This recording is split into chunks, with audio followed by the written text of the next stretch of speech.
Hello എല്ലാവർക്കും നമ്മുടെ ചാനലിലേക്ക് വീണ്ടും സ്വാഗതമുണ്ട് കേട്ടോ.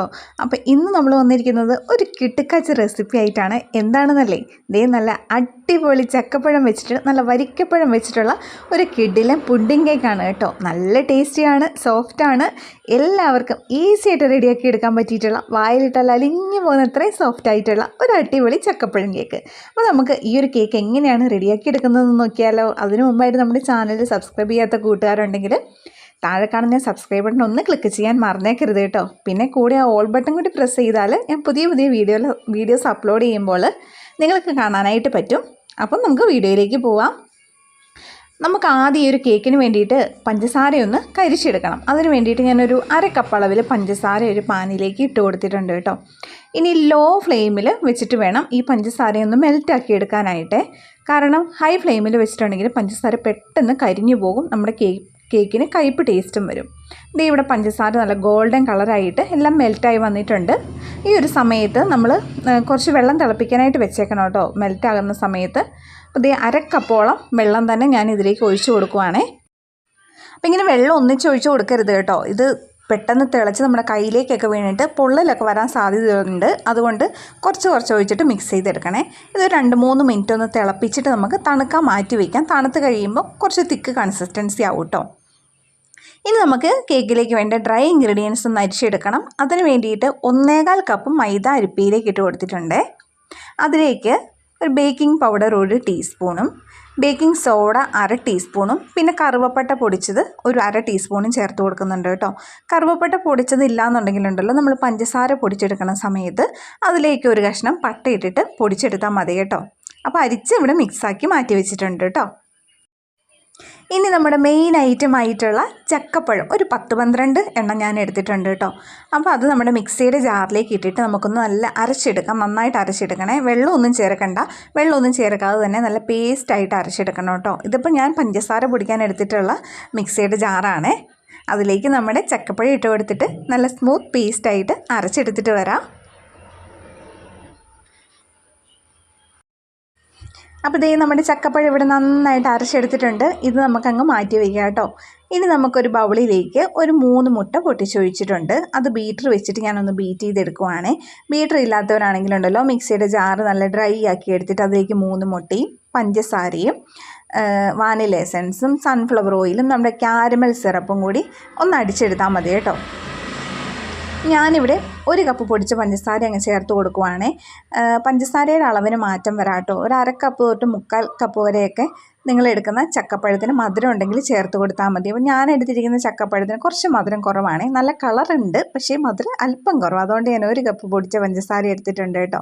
അപ്പോൾ നിങ്ങൾ എടുക്കുന്ന ചക്കപ്പഴത്തിൻ്റെ മധുരത്തിനനുസരിച്ച് പഞ്ചസാരയുടെ അളവ് മാറ്റം വരുത്താം.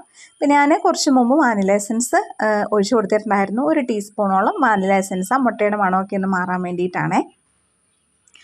ഇനി നമുക്കിതിലേക്ക് ഒരു വെജിറ്റബിൾ ഓയിൽ 1/2 കപ്പ് ചേർത്ത് കൊടുക്കാം. ഞാൻ സൺഫ്ലവർ ഓയിലാണ് കേട്ടോ എടുത്തിരിക്കുന്നത്. അപ്പോൾ ഓയിൽ ഒഴിച്ച് മിക്സ് ചെയ്ത് കഴിഞ്ഞാൽ അടുത്തതായിട്ട് നമ്മൾ ആദ്യം റെഡിയാക്കി തണുക്കാൻ വെച്ചിട്ടുണ്ടല്ലോ പഞ്ചസാര ക്യാരമൽ, അത് നമുക്ക് ഒഴിച്ചു കൊടുക്കാം. അപ്പോൾ പഞ്ചസാരയുടെ ക്യാരമൽ ഒഴിച്ചു കൊടുക്കുമ്പോൾ തന്നെ നമ്മുടെ ബാറ്ററിൻ്റെ കളറൊക്കെ മാറി നല്ല ഓറഞ്ച് ഷെയ്ഡായിട്ട് വന്നിട്ടുണ്ടാവും. ഇതേ കണ്ടില്ലേ. ഇനി നമുക്ക് ഇതിലേക്ക് ചേർത്ത് കൊടുക്കേണ്ടത് നമ്മൾ അരച്ച് വെച്ചിട്ടുള്ള ജാക്ക്ഫ്രൂട്ട് പേസ്റ്റാണ്. ഏകദേശം ഒരു 1/4 കപ്പ് അളവുണ്ട് കേട്ടോ. നമ്മളെടുക്കുന്ന ചക്കപ്പഴത്തിൻ്റെ അളവിനനുസരിച്ച് അതൊക്കെ മാറ്റം വരും, അതൊന്നും കുഴപ്പമില്ല. അപ്പോൾ അതും കൂടി ചേർത്തിട്ട് മിക്സ് ചെയ്യാവേ. അപ്പോൾ ഞാൻ ആദ്യം പറഞ്ഞതുപോലെ മുട്ടയും പഞ്ചസാരയും വാനില എസൻസ് ഓയിലും കൂടി ഒഴിച്ച് മിക്സിയുടെ ജാറിലൊന്ന് ബ്ലെൻഡ് ചെയ്തെടുത്തിട്ട് ഒരു ബൗളിലേക്ക് ഒഴിക്കുക. അതിലേക്ക് നമ്മുടെ ഈ ചക്കപ്പഴത്തിൻ്റെ പേസ്റ്റ് ചേർത്തിട്ട് ഇളക്കുക. ഡ്രൈ ഇൻഗ്രീഡിയൻസ് ചേർത്ത് ഇളക്കുക. ബാക്കിയെല്ലാം അതുപോലെ തന്നെ കേട്ടോ. അപ്പോൾ ഇനി നമുക്ക് ഈ നമ്മൾ അരിച്ച് മാറ്റി വെച്ചിട്ടുള്ള ഡ്രൈ ഇൻഗ്രീഡിയൻസ് ചേർത്ത് കൊടുക്കാം കേട്ടോ. ഡ്രൈ ഇൻഗ്രീഡിയൻസ് ചേർത്ത് കൊടുത്തു. ഇനി ലാസ്റ്റ് ആയിട്ടുണ്ടല്ലോ, ഞാൻ ഒരു 1/4 കപ്പ് അളവിൽ ജാക്ക് ഫ്രൂട്ട് ഇതുപോലെ ഒന്ന് ചെറിയ കഷ്ണങ്ങളാക്കി എടുത്തിട്ടുണ്ട്. കേക്ക് കഴിക്കുന്ന സമയത്ത് ഉള്ളിൽ കടിക്കാൻ വേണ്ടിയിട്ടാണ് കേട്ടോ. ഇഷ്ടമുണ്ടെങ്കിൽ ചേർത്താൽ മതി. പിന്നെ കാഷ്യൂ നട്ട്സ് നമുക്ക് ഇതുപോലെ പൊടിയായിട്ട് മേടിക്കാൻ കിട്ടും. അതൊരു 1/4 കപ്പ് കൂടി ചേർത്ത് കൊടുത്തിട്ടുണ്ട് കേട്ടോ. അപ്പോൾ ദേ നമ്മുടെ നാടൻ ചക്കപ്പഴം പുഡിംഗ് കേക്കിനുള്ള ബാറ്റർ ഇവിടെ റെഡി ആയിട്ടുണ്ട്. ഇത് നമുക്കൊരു ബേക്കിംഗ് ടിന്നിലേക്ക് ഒഴിച്ചു കൊടുക്കാം. ഞാനിവിടെ എടുത്തേക്കുന്നുണ്ടല്ലോ 8 ഇഞ്ചിൻ്റെ ബേക്കിംഗ് ടിന്നാണ് കേട്ടോ. 8 ഇഞ്ചിൻ്റെ ഒരു റൗണ്ട് ബേക്കിംഗ് ടിന്ന്. ഇനിയിപ്പം ബേക്കിംഗ് ടിന്നൊന്നും ഇല്ലാത്തവർക്ക് കുക്കറിലൊക്കെ ഡയറക്റ്റ് നമുക്ക് ഒഴിച്ചിട്ട് അടിയിലൊരു ദോശപ്പാനൊക്കെ വെച്ചിട്ട് അങ്ങനെ ചെയ്തെടുക്കാമല്ലോ. അങ്ങനെ ചെയ്തെടുക്കാം കേട്ടോ. നല്ല പെർഫെക്റ്റ് ആയിട്ട് കിട്ടും. അല്ലെങ്കിൽ ഇഡ്ഡലി തട്ടിൽ വെച്ച് വേവിച്ചെടുക്കാം. അങ്ങനെ ഏത് രീതിയിൽ വേണമെങ്കിലും നമ്മുടെ ഈ ഒരു കേക്ക് റെഡിയാക്കി എടുക്കാവുന്നതാണ്. ഈ ബാറ്റർ മുഴുവനും നമ്മൾ ബേക്കിംഗ് ടിന്നിലേക്ക് ഒഴിച്ചു കൊടുത്തു. ഇനി ഞാനൊരു ടൂത്ത് പിക്ക് വെച്ചിട്ട് ഇതുപോലെ ഒന്ന് കാണിച്ചിട്ട് എയർ ബബിൾസ് ഒക്കെ പോകാൻ വേണ്ടിയിട്ടാണ് കേട്ടോ. അപ്പോൾ ഇങ്ങനെ ഒന്ന് കാണിച്ച് ഒന്ന് ഷെയ്ക്ക് ചെയ്ത് നന്നായിട്ടൊന്ന് തട്ടി ടാപ്പ് ചെയ്ത് എയർ ബബിൾസ് ഒക്കെ കളഞ്ഞിട്ട് ബേക്ക് ചെയ്യാൻ വയ്ക്കുവാണേ. ഞാൻ എപ്പോഴും ഓവനിലാണ് ബേക്ക് ചെയ്തെടുക്കുന്നത്. അപ്പോൾ എൻ്റെ ഓവൻ OTG ആണ് കേട്ടോ. അതിൽ 180 ഡിഗ്രി സെൽഷ്യസിൽ 10 മിനിറ്റ് ഒന്ന് പ്രീ ഹീറ്റ് ചെയ്യും. അതിനുശേഷം 180 ഡിഗ്രി സെൽഷ്യസിൽ തന്നെ 1 മണിക്കൂറാണ് ബേക്ക് ചെയ്തെടുക്കുന്നത്. ഈ കേക്കിന് കുറച്ച് സമയം കൂടുതലെടുത്തു. മുകളിൽ ക്യാഷ് നട്ട്സ് കുറേ ഞാൻ ഇട്ട് കൊടുക്കുന്നുണ്ട് കേട്ടോ. മുകളിൽ നമ്മുടെ കേക്ക് ബേക്കായി വരുമ്പോൾ നല്ല രസമുണ്ടായിരിക്കും കാണാൻ. ക്രഷ്ഡ് ക്യാഷ് നട്ട്സാണ് കേട്ടോ ഇട്ട് കൊടുത്തിരിക്കുന്നത്. പിന്നെ എൻ്റെ ഓവനിൽ ഞാൻ 2 കോയിലും ഓൺ ചെയ്യാറുണ്ട് കേട്ടോ. അപ്പോൾ അതേ നമ്മുടെ കേക്ക് നല്ല പെർഫെക്റ്റ് ആയിട്ട് ബേക്കായി വന്നിട്ടുണ്ട്. കേക്ക് ഒന്ന് തണുത്ത് വന്നോട്ടെ. അപ്പോൾ നമ്മുടെ കേക്ക് ഇവിടെ തണുത്ത് വന്നിട്ടുണ്ട്. കേക്കിൻ്റെ സൈഡിലുള്ള ബട്ടർ പേപ്പറൊക്കെ ഒന്ന് മാറ്റിയിട്ടുണ്ട്. ഈ ഒരു കേക്കൊക്കെ ശരിക്കും 2 ദിവസം കഴിഞ്ഞിട്ട് വേണം കേട്ടോ കട്ട് ചെയ്യാനായിട്ട്. കൊതിയായിട്ട് ദേ ഇവിടെ കട്ട് ചെയ്യാൻ പോവാണ്. അന്ന് തന്നെ കട്ട് ചെയ്തില്ല, കുറച്ചൊക്കെ ഒന്ന് പിടിച്ച് നിന്ന്. ഇത് പിറ്റേ ദിവസമാണ് കേട്ടോ. അപ്പോൾ പിറ്റേ ദിവസം നമ്മളിത് കട്ട് ചെയ്യുവാണ്. ഇത് കട്ട് ചെയ്യുന്ന അവസരത്തിൽ തന്നെ നിങ്ങൾക്ക് കാണാം നല്ല സ്പോഞ്ചി ആയിട്ടുള്ള കേക്കാണ്. വായിലിട്ടല്ല ഇനിഞ്ഞു പോകുന്ന അത്രയും സോഫ്റ്റാണ്, ടേസ്റ്റാണ്. പിന്നെ ഈ കേക്കിൻ്റെ മണം അത്രയധികം അത് നിങ്ങൾ ഉണ്ടാക്കി നോക്കണം, എന്നാലേ നമുക്കത് പറഞ്ഞാൽ മനസ്സിലാവുള്ളൂ കേട്ടോ. അപ്പോൾ എല്ലാവരും ട്രൈ ചെയ്ത് നോക്കുക, ഫീഡ്ബാക്ക് അറിയിക്കുക.